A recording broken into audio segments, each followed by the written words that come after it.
Decíamos que entonces aparece esta cuestioncita anterior. Santo Tomás empieza por el derecho como objeto de la justicia, porque el objeto de la justicia tiene características particulares que lo diferencian del objeto de otras virtudes. El derecho, etimológicamente, viene de ius, la palabra latina, que a su vez tendría la raíz dos palabras sánscritas, la palabra yu, de donde viene en el latín iugum et iungere, es decir, uncir, yugo, que sobre todo expresa la idea de vínculo o de obligación contenida en el derecho. Y también la palabra yo, Y-H-O, de donde viene ius, Iovis, Júpiter, en latín, y significa algo santo, sagrado, que procede de la divinidad. O sea, es una etimología que nos indica dos elementos muy importantes del derecho. Es decir, una obligación que tiene algo de sagrado en cuanto que es procedente de la divinidad. Decimos que la etimología de las palabras muchas veces es sumamente importante. Cita en el artículo primero de la cuestión 57 también a San Isidoro: ius dictum est quia est iustum. Se llama ius, se llama derecho porque es algo justo.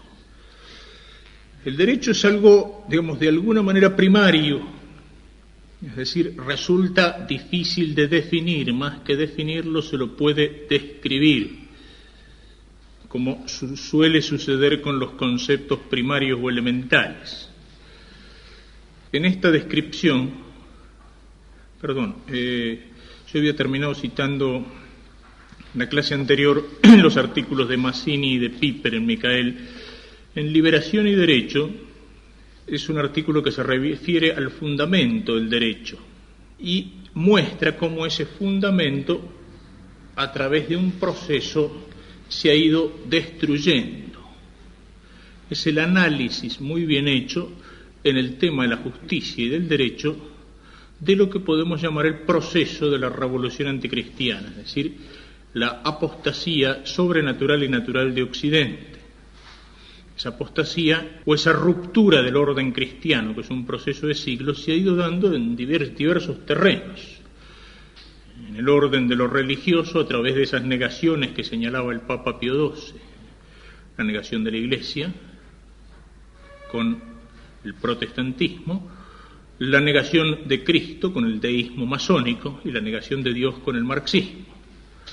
En el orden filosófico, a través de todo el proceso que lleva desde Descartes hasta el idealismo de Hegel o hasta el materialismo de Marx. Son pasos sucesivos. Y así uno puede analizar este proceso en el orden político y en otros órdenes. Aquí está en el orden del derecho, donde la destrucción del derecho llega por la negación del fundamento. Fundamento en el orden cristiano del derecho es lo sagrado, es decir, Dios es el primer fundamento del derecho. Y todos los derechos en última instancia se fundan en Dios, que ha creado al hombre con esta naturaleza, etcétera. Se empieza por destruir eso, se recurre a una ley natural, se niega la ley natural, el derecho llega a la arbitrariedad más absoluta, como en el marxismo. Es bueno todo aquello que sirve para el triunfo en la lucha de clases del proletariado. O si no, a una declamación de derechos que no tienen ningún fundamento. El artículo de Piper, Los derechos humanos, mira lo que señalaremos enseguida, la tendencia actual de hacer primar el derecho subjetivo sobre el derecho objetivo. También es algo muy importante.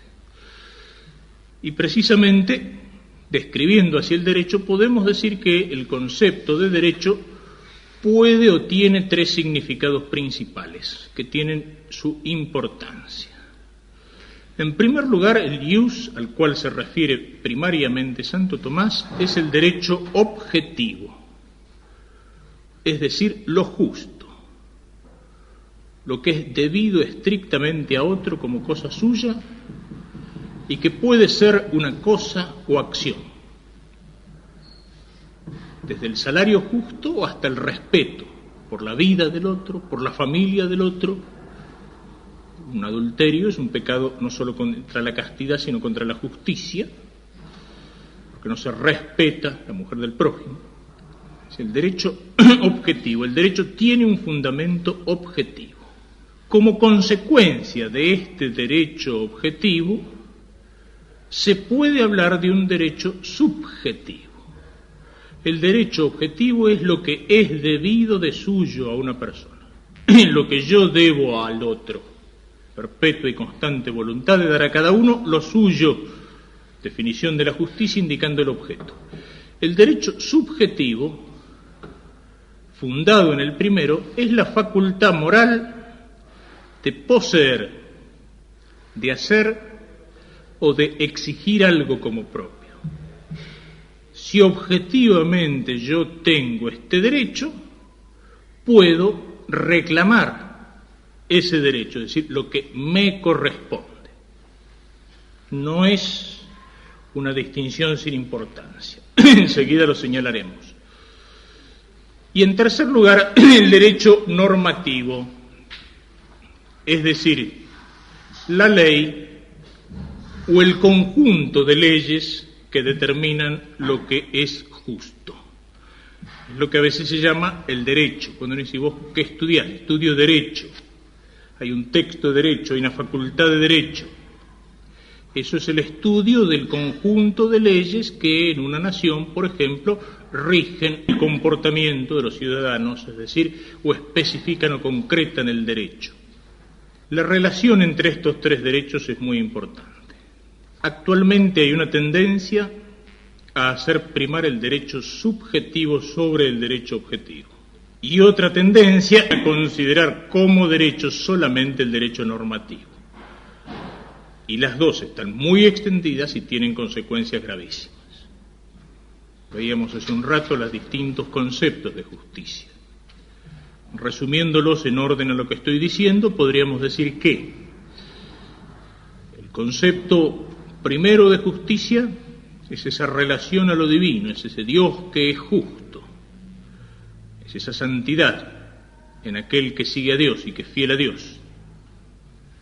Eso es lo que prima, no exclusivo, pero lo que prima en la Escritura. En los padres, sobre todo en San Agustín y en general en la patrística, se entiende la justicia relacionada con el concepto paulino de justificación. San Agustín entendía la justicia como el orden interior en el hombre, en sus facultades, por el cual, Santo Tomás retoma esto también, por lo cual en el hombre hay un orden en el cual lo inferior está sujeto a la superior. La pasión y el instinto a la voluntad a la inteligencia y el conjunto a Dios. Esa es la justicia en el hombre. El pecado original, ¿qué hace? Rompe el orden de la justicia, haciendo que lo inferior se rebele contra lo superior. En Santo Tomás aparece la justicia en sentido estricto, dar a cada uno lo suyo, es decir, su derecho, pero primando, por un lado, el aspecto social, la justicia es virtud que funda mi relación al otro, y por otro lado, el aspecto objetivo, que tiene relación con el deber. En el mundo contemporáneo se da, decíamos, una primacía al derecho subjetivo que destruye la relación social y crea el individualismo y el subjetivismo del derecho. ¿Qué significa esto? Que al derecho objetivo, es decir, lo que me corresponde de suyo, por mi propia naturaleza, por la voluntad de Dios, prima el derecho a reclamar lo que me corresponde. ¿Qué es lo que pasa cuando se habla de derechos humanos, de los derechos del niño, de los derechos del trabajador?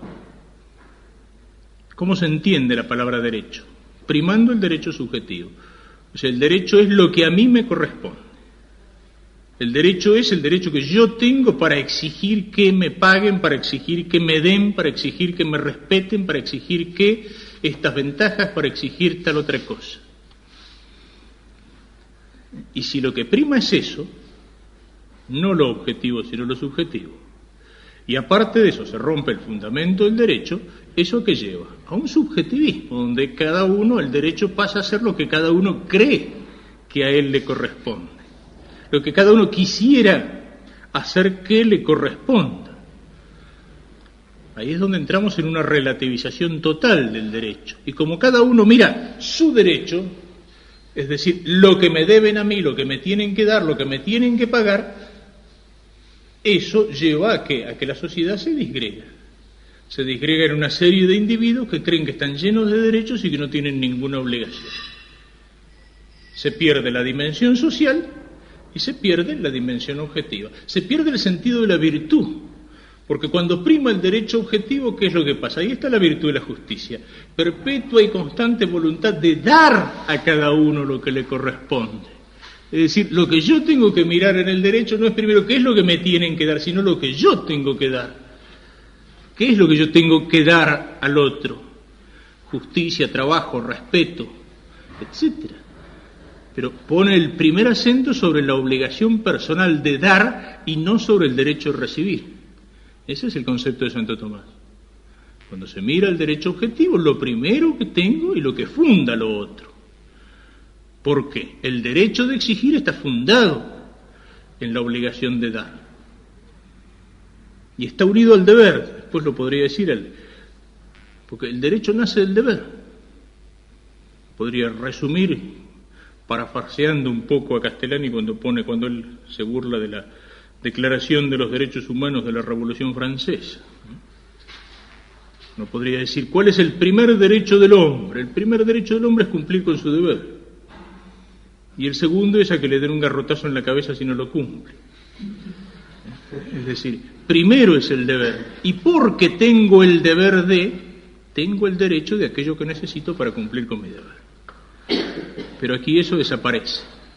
El derecho es una exigencia personal, subjetiva, que se transforma fácilmente en egoísta, que pierde su fundamento y que destruye el orden de la sociedad, cayendo en el más absoluto individualismo. Por eso es que la relación entre estos conceptos de derecho son muy importantes. Y el tercero es lo del derecho normativo. El derecho normativo es el conjunto de leyes dictadas por los hombres.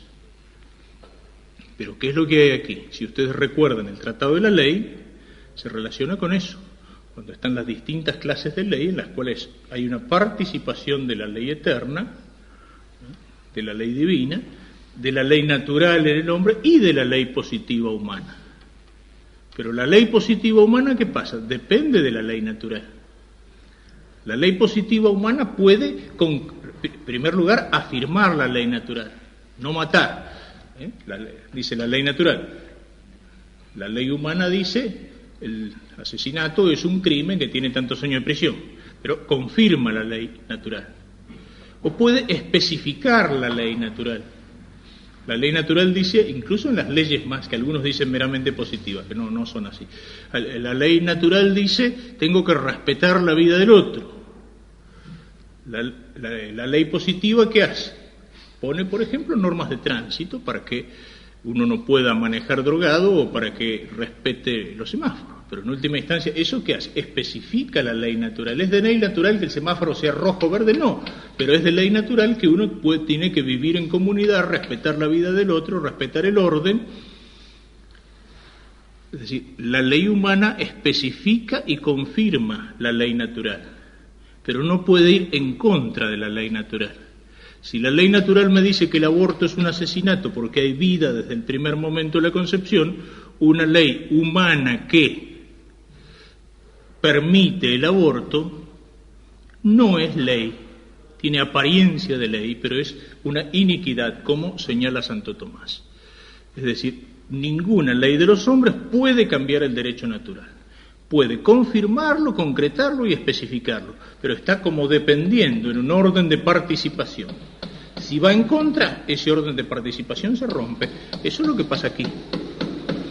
Cuando se entiende como ley el conjunto de leyes dictadas por los hombres sin fundamento en el derecho objetivo, entonces la ley puede determinar cualquier cosa. Puede transformarse en fuente de injusticia. No depende el derecho normativo del derecho objetivo. Eso es lo que se llama, tratado de la ley, el ius positivismo, que se opone al ius naturalismo, teoría del derecho positivo en contra de la teoría del derecho natural, y que es lo que normalmente se enseña en todas las facultades de Derecho. En cualquier facultad de Derecho, República Argentina, ser ius naturalista, es decir, sostener la existencia de una ley y de un derecho natural que priman sobre el derecho positivo, es ser un bicho raro, un retrógrado, un tipo desfasado totalmente. O sea, la ley es lo que dicta los hombres y el derecho es el estudio de esas leyes dictadas por los hombres. El principal exponente de esto es el señor Kelsen en su famoso libro La teoría pura del derecho, donde define el derecho así como el estudio de las leyes hechas por los hombres. Entonces es la ley lo que determina si es bueno o si es malo. En el manualito ese sobre el aborto que existe por ahí hay una fotografía de un médico inglés haciendo experimentos con un feto vivo que aparece colgadito ahí de unos alambres adentro de un coso de vidrio. Cuando el tipo le dicen, ¿pero cómo? Bueno, para la ley, ¿qué tiene de malo? Para la ley es material de descarte destinado al incinerador. Es decir, para la ley humana no es un ser humano, entonces se lo puede usar para hacer experimentos o para utilizar las células vivas, el colágeno, para hacer cremas de belleza para las mujeres. ¿Por qué? Porque la ley dice es material de desecho, no es una persona. Esa es la consecuencia cuando la ley humana se independiza de su fundamento en la ley natural y en última instancia en la ley divina. Eso es lo que pasa cuando el derecho normativo prima sobre el derecho objetivo. Ese niño, incluso abortado, es una persona como sujeto de derechos y algunos de esos derechos son absolutamente inviolables. Es lo que pasa cuando se habla de derechos humanos, lo cual es una tautología, es decir, una repetición al cohete. Derechos humanos, derecho de la persona humana. La persona humana, es decir, el hombre, es el único sujeto de derechos. No hay otro. Entonces, decir derechos humanos no tiene sentido. Los animales no son sujeto de derechos. Se puede hablar de derechos de los animales. Y si la ley puede exigir cierto respeto a los animales, es por el hombre que puede hacer un mal uso de eso y no por el animal en sí mismo. No se puede hablar de los derechos del árbol. Bueno, y todo esto ¿por qué? Es lo que podemos mirar si hacemos una referencia al fundamento del derecho. ¿En qué se funda el derecho? Decíamos recién, el primer derecho del hombre es cumplir con su deber. Y el segundo es que le den un garrotazo en el mate o una patada no sé dónde si no lo cumple. ¿Por qué? Porque el fundamento próximo del derecho es la naturaleza humana. Es lo que se podría llamar la dignidad y la inviolabilidad de la persona. Dios creó al hombre con un fin. Y ese fin para el hombre es obligatorio. Toda persona es inviolable en cuanto que tiende hacia su propio fin, señala Santo Tomás en la Contrayentes, libro 3, capítulo 112. En cuanto que el hombre está obligado a tender hacia su fin, tiene derecho a todas aquellas cosas que él necesita para tender hacia su fin. Es decir, el deber, esta naturaleza inclinada hacia ese fin, hace que el hombre tenga derechos. El derecho nace del deber. El acento tiene que estar puesto, y precisamente es todo lo contrario de nuestra época, sobre el deber más que sobre el derecho derivado. El hombre, decíamos, es el único sujeto de derechos, porque es un ser inteligente, tiene un alma espiritual que lo hace capaz de conocer y de caminar libremente hacia su fin, no guiado por el instinto, ni por las leyes de la naturaleza como los astros o las plantas. Es un ser incomunicable, es decir, cada ser es un ser único, el carozo de su persona. Tiene un fin propio, al cual se ordena por sí mismo. El hombre no puede ser usado como un medio hacia el fin.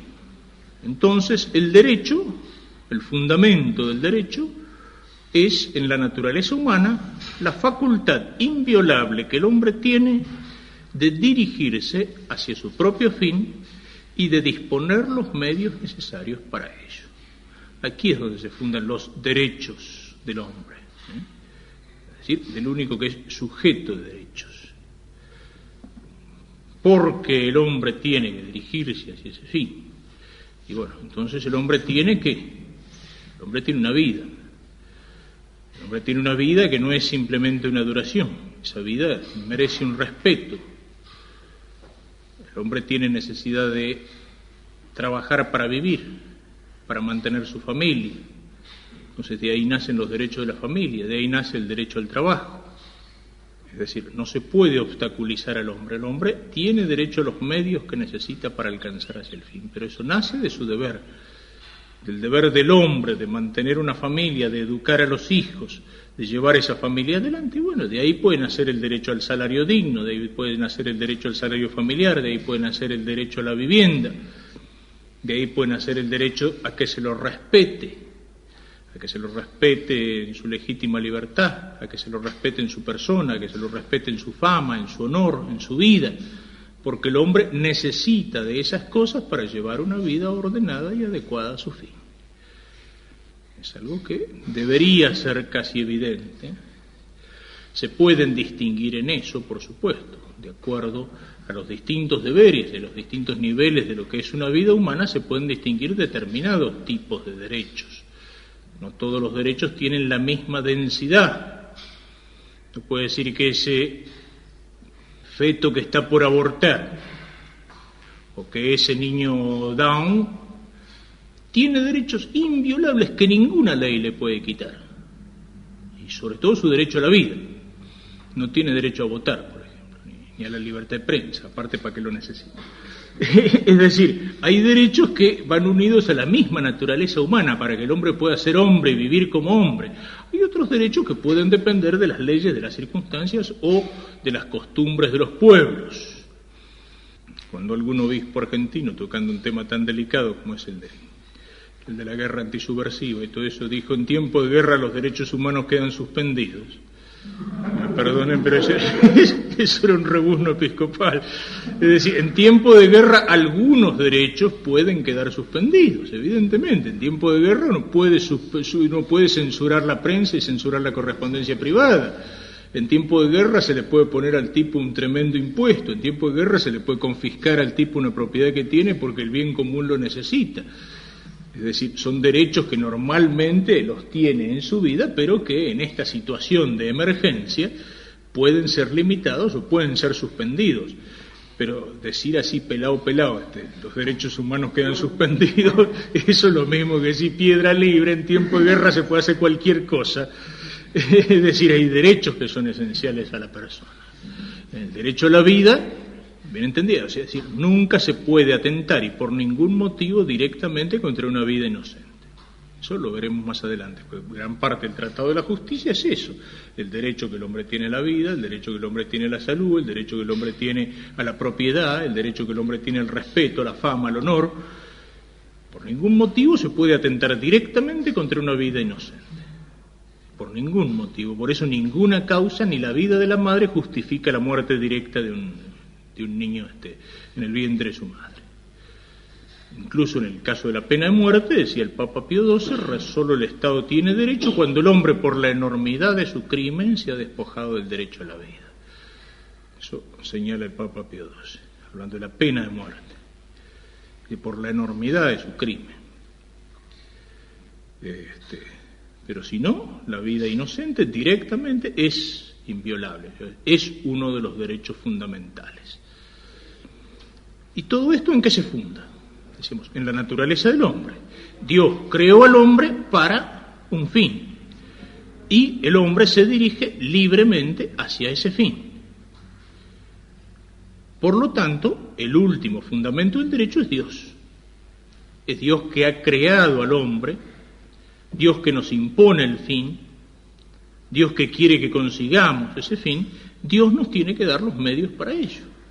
O sea, el primero que reconoce nuestros derechos, que son queridos por Él, es Dios. Dios no me podría exigir algo si no me da el cómo hacerlo. Entonces Dios creó al hombre y le dio las capacidades para que libremente se dirigiera y se orientara hacia su fin. Y eso no solamente en las cosas que Él nos dan, sino también en las cosas que la sociedad tiene que respetar en ese hombre o en esa célula social que está hecha para cumplir con la finalidad divina. En última instancia, el hombre tiene derechos porque en él está la imagen de Dios, porque en él está el sello de la creación, porque en él está la finalidad divina. Al derecho de uno, ahí sí, corresponde siempre el deber o la obligación del otro. Siempre decimos primacía del deber. Y todo deber en última instancia se funda en la ley eterna. Ahí es donde lo que señalábamos del artículo de Mazzini. Vivimos una época donde a veces dicen hay más conciencia de los derechos del hombre, sí, de la declamación de los derechos del hombre, del derecho en la punta de la lengua, del egoísmo que pide, del egoísmo que exige, de la charlatanería de los periodistas, de los políticos. Sí, es una época donde conciencia, la charlatanería del derecho está en primer lugar. Pero precisamente ese derecho ha perdido su fundamento. ¿Por qué? Porque no se lo quiere fundar ni en Dios y en última instancia tampoco en la naturaleza del hombre. Primero dejaron de fundarlo en Dios. Es derecho, no es teología. Después dejaron de fundarlo en la naturaleza del hombre. No se puede hablar de la naturaleza del hombre. Entonces, por más que declamen los derechos y que digamos que estamos en una época que tiene más conciencia de los derechos, podríamos preguntar, ¿y por qué? ¿Por qué el hombre tiene derechos? Porque el hombre es un mono que llegó a un grado de la evolución donde a fuerza de sentarse a estudiar se le borró la cola. O sea, simplemente el hombre tiene derechos porque es un animal más evolucionado. ¿Qué derechos tiene y cómo se determinan esos derechos si la naturaleza del hombre es evolutiva, si el hombre no está sujeto a normas, si esa naturaleza es cambiante de tal forma que el hombre sería como el río de Heráclito que cada vez es un bicho distinto? ¿Y en qué fundamos los derechos? No hay una naturaleza y no hay un Dios. Por eso decía que la definición, la etimología sánscrita es importante. Obligación, pero es una obligación sagrada. Es algo lo que tenían bien claro los antiguos. Cicerón tiene frases así sobre el derecho, sobre la ley. Muestra, el derecho es una cosa de los dioses, más allá de las cosas escritas por los hombres. Y en la literatura griega es famoso el drama de Antígona, cuando el rey hace ejecutar al hermano y la ley prohibía retirar el cadáver para enterrarlo, y ella, en contra de la ley, retira el cadáver de su hermano para enterrarlo. Y cuando le preguntan, dice que por arriba de las leyes de los hombres está la ley escrita en la eternidad por los dioses, que ella ha cumplido con esa ley. Es decir, los griegos tenían conciencia de eso, la tenían los latinos. Bueno, esto es lo que sintéticamente podemos decir sobre el derecho, ¿no? Recuerden, los tres grados o niveles del derecho, pero sobre todo la relación que existe entre uno y otro y las consecuencias que hay cuando esa relación se rompe. El subjetivismo, el individualismo, la ruptura de la vida en sociedad y del orden social, o la primacía del capricho de los hombres en un derecho que no está fundado en última instancia en el derecho natural y en el derecho divino. Y después el motivo, ¿por qué el hombre es sujeto de derecho? Porque Dios lo creó con una naturaleza que es la esencia, en cuanto a principio de operación, y ordenado a un fin, y porque el hombre tiene obligación de luchar por ese fin y tiene derecho a los medios que necesita para eso. Esto es lo que se expresa, digamos, hacia esto tiende la justicia. En cuestión 58, que empieza definiendo la justicia y después señalando algunos de los principales elementos. En primer lugar, la definición de la justicia. Dice en el artículo primero, es un habitus secundum quem aliquis constanti et perpetua voluntate ius suum unicuique tribuit. Hábito según el cual alguien con constante y perpetua voluntad da a cada uno lo suyo. Es un hábito, y el hábito, ¿dónde está indicado? está indicado el sujeto del hábito, la voluntad. Está indicado que esta voluntad debe ser perpetua y constante, es decir, debe ser en el hombre perpetua, es decir, una disposición permanente, y tiene que ser constante, es decir, firme en el cumplimiento de esa inclinación que el hábito crea. El acto, materia, objeto, iusum unique tribuendi.